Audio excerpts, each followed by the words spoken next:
desobedezcan la orden de কলম্বিয়ার Trump. President ফিলিস্তিনের পক্ষে ন্যায় বিচারের জন্য কথা বলায় যুক্তরাষ্ট্র তার ভিসা বাতিল করেছে। যুক্তরাষ্ট্র ভেবেছিল চাপ প্রয়োগ করলেই কলম্বিয়া নত হবে, ভিসা বন্ধ করলেই তাদের ইচ্ছা পূরণ হবে। কিন্তু প্রেসিডেন্ট পেত্রো চুপ থাকেননি। তার জবাব আজ আন্তর্জাতিক পরিসরে আলোচনার কেন্দ্রবিন্দু। প্রশ্ন উঠছে, এই ভিসা নিষেধের আসল কারণ কি, আর কলম্বিয়ার জবাব বিশ্বকে কোন শক্তিশালী বার্তা পাঠালো? গত শুক্রবার নিউ ইয়র্কের রাস্তায় অনুষ্ঠিত বিক্ষোভে গুস্তাভো পেত্রো মার্কিন সেনাদের অনুরোধ করে বলেন, মানুষের দিকে অস্ত্র চালাবেন না, ট্রাম্পের আদেশ নয়, মানবতার আদেশ মেনে চলুন।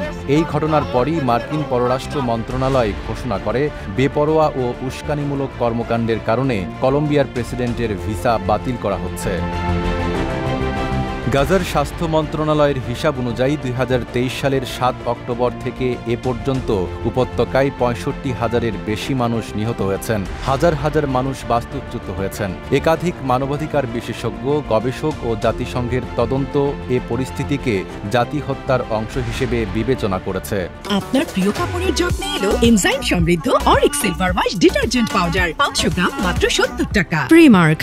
পেত্রো ফিলিস্তিনিদের মুক্তির জন্য একটি বিশ্বব্যাপী সশস্ত্র বাহিনী গঠনের আহ্বানও জানিয়েছেন। তিনি বলেন, মানুষের প্রতি অবিচার ও নির্যাতন চলতে পারে না, মানবতার আদেশ সবসময় রাষ্ট্রের আদেশেরও উপরে।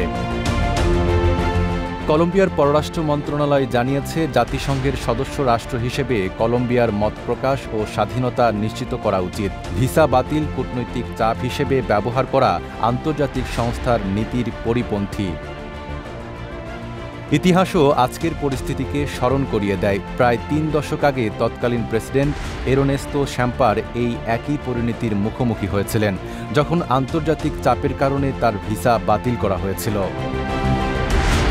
ভিসা বাতিল, চাপের চেষ্টা, তবুও কলম্বিয়ার অদম্য দৃঢ়তা বিশ্বমঞ্চে পাঠাচ্ছে এক স্পষ্ট বার্তা, মানবতার উপর কোনো রাষ্ট্রের দমননীতি মানা হবে না। Desk report, Dhaka post.